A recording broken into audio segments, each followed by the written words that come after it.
Hello and welcome to the most complicated, complex, and sophisticated guitar pedals in my guitar collection.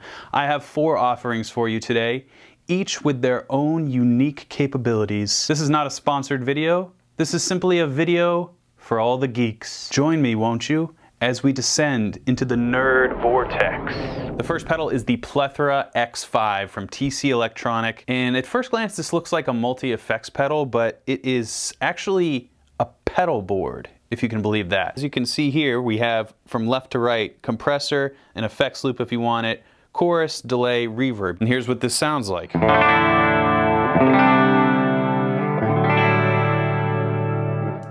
Switch to another board, completely different pedal board.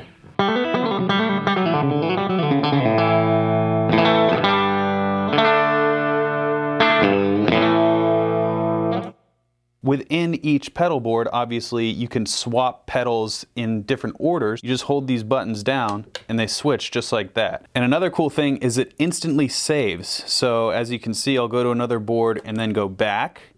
It has saved my preference here. So let's go to another board here. As you can see, we have 3 delays. Maybe I don't want 3 delays, so I have this play and edit switch. Play means start playing your guitar. Edit means you can edit any one of these pedals. So let's say we want to change the second delay. We can just click on that and let's change it to flanger. The Vortex flanger, so this is an actual TC pedal. Click on that knob to select the flanger, and now we have all the different editable knobs that would be on the actual flanger pedal. That looks good. And also, if you want to find some presets, they're all in here. Let's try the jet flanger. Select that, and when I go back to play, boom, the flanger is right there.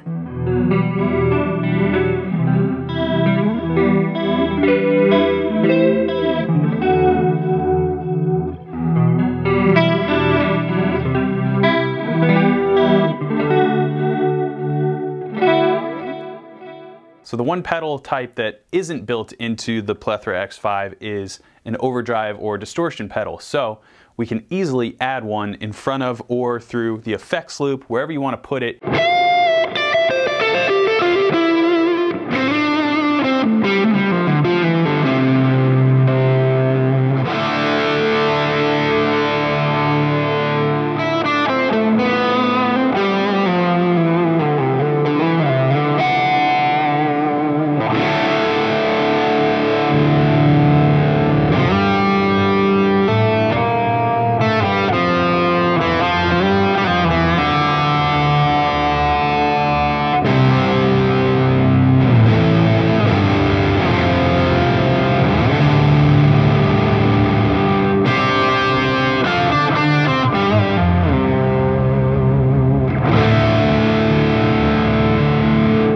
Obviously, this pedal is equipped with all the modern technological abilities, such as pairing with your computer or your phone to edit presets and download the various tone prints that TC Electronic is so famous for. And the last thing I want to show you is the mash function that is built into all the applicable settings. So dependent on the amount of pressure you put on the switch, it will sustain or do something depending on the actual effect.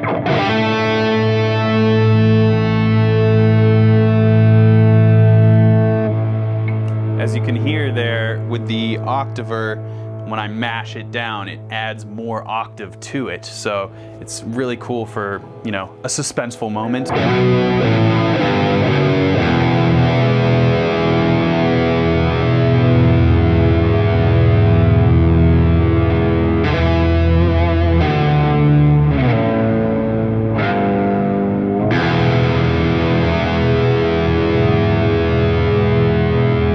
Of course, I'm just scratching the surface with all of the different effects, but you get the idea. This pedal is maybe the last pedal you ever need because it has so many great pedals built into it. Pair this with your favorite overdrive or distortion, and you will have pretty much any tone you could ever want. The next pedal I'm going to show you is maybe the most fun one to use because it does this.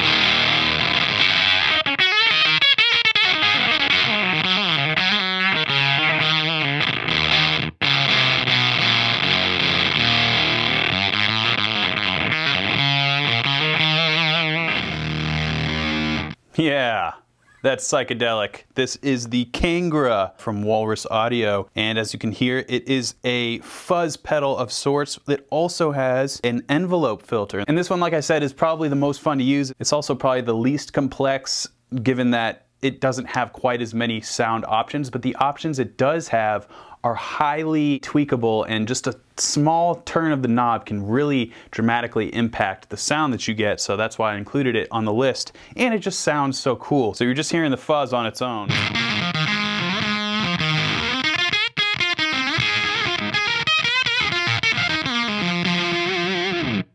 Now, let's add in the filter, and I'll show you how those two interact and what these different switches can do.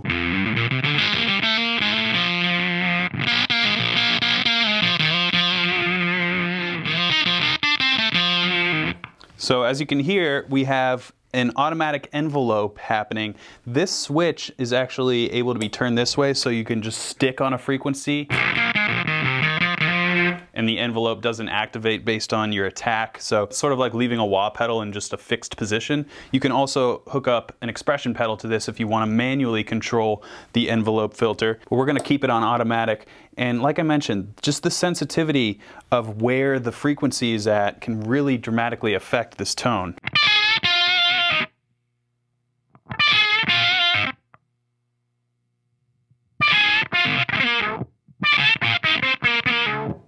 And then, of course, the resonance of the effect.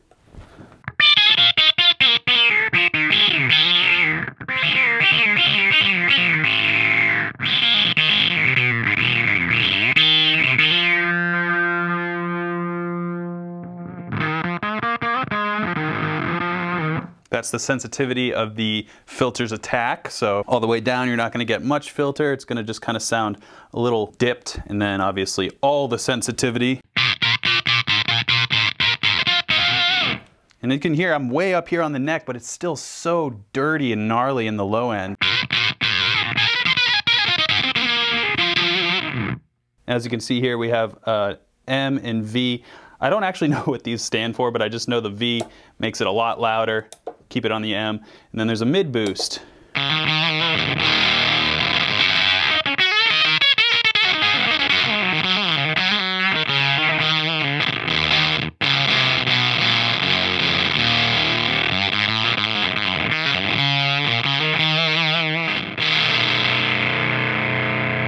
Whoa, sharp 9 chords may not work on this pedal.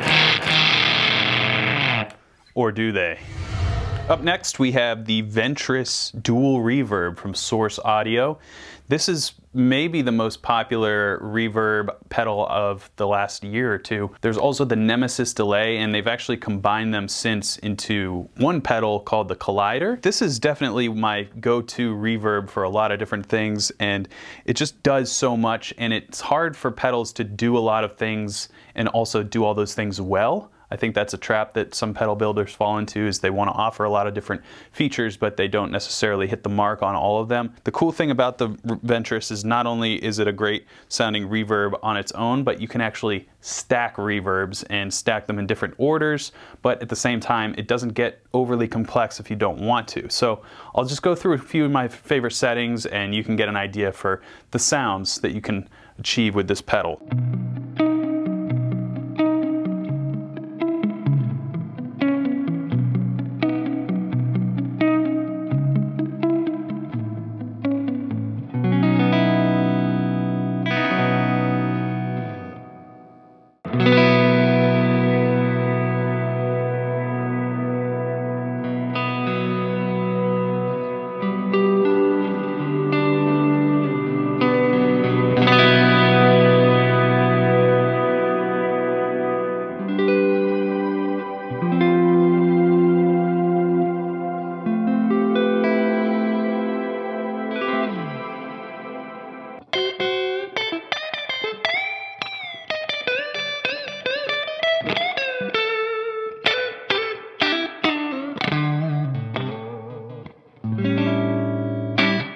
So all the classic reverb sounds and some modern ones as well. So here's the part that I was talking about that I really like about this pedal. Not only does it have great bass sounds, but you can stack those sounds and really get creative with it. So if you switch over to A, you can choose your first reverb. Let's go with a nice plate reverb, and then you can make your edits, and then you can switch over to B and change it to, let's say, shimmer, and now when I go back to AB, we have both of those selected. So we have two reverbs on top of each other.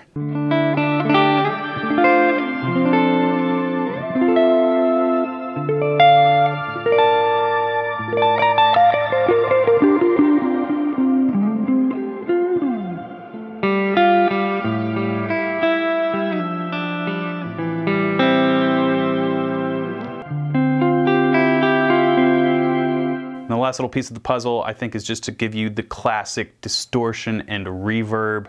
That two pedal combo is just a really great one.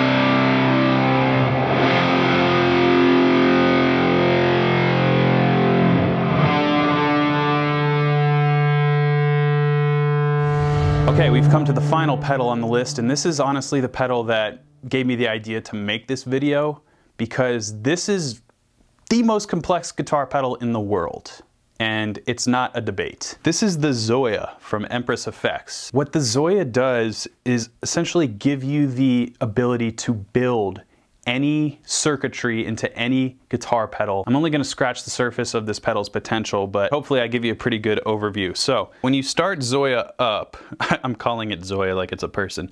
When you start this pedal up, it's just a blank slate unless you have saved a bunch of presets. I've deleted everything just to show you from the ground up. So essentially I'm going to build a pedal. The first thing we need to do is create an input. Each of these little rubber buttons represent circuit paths. So the very beginning is going to be where we want to start, so we can actually take advantage of everything in here if we wanted to. So we have to think about this logically. Right now we just have a dry signal. In order to get this going, we need to have our input going on. So I'm going to start my input right here, and that is located in interface, inputs. And I'm only coming into the left input. So that's all we need is just one input, and we're done. Now we want an output. Come over here, interface, outputs, and we have a stereo output. So now we have all this space in here to start building guitar pedals. About right here on this line, we'll go down to choose effects, and these are all the Empress effects. So much like the TC Plethora X5, it has all the Empress effects that you could think of. And depending on which effect it is, it takes up more or less board space or circuitry space. We'll start with some overdrive, and we will pick classic. Sounds good. We can change the color of the overdrive. Let's change it to yellow. And we have added an overdrive circuit. So it doesn't look like much right now, but this is the overdrive circuit, these four right here. And as you can see, when you select the different parts of this circuit, you'll see what it is. So this is the audio in of the circuit. Right here is the actual input gain, so you can adjust this if you want to. Right here is the output gain, and here is the actual output. But as you'll hear, we don't have access to this yet because we haven't connected it. The input has not been connected to the input of the circuit. The output has not been connected to the output. So in order to connect these modules together, it's pretty simple. You just find the audio in, and we only have one input right here, and we're going to push these two together, and now as you can see, these two are paired. As far as the output goes, we're going to want it to go to both channels, so the output would go to the left and to the right. We turn it on like a guitar pedal, we should have our overdrive.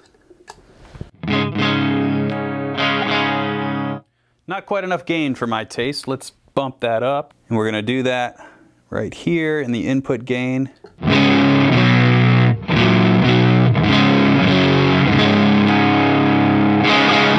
We just built an overdrive pedal.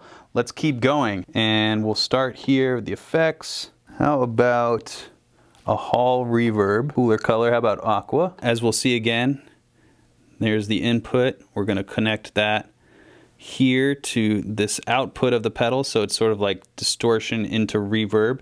And then the output of the reverb, we're gonna go output left, and the output right to the output right. So now, we should have some reverb.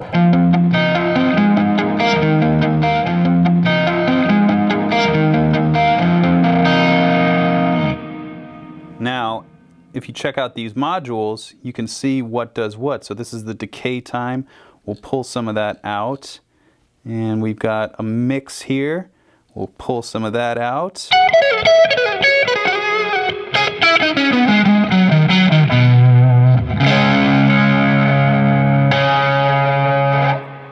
And we can also go back and edit whatever we want to. So we'll go ahead and get rid of this distortion, and we'll change this to, let's try something else. How about a fuzz? Connect this to the input, the output to that input. How about ghost verb? That looks ghostly.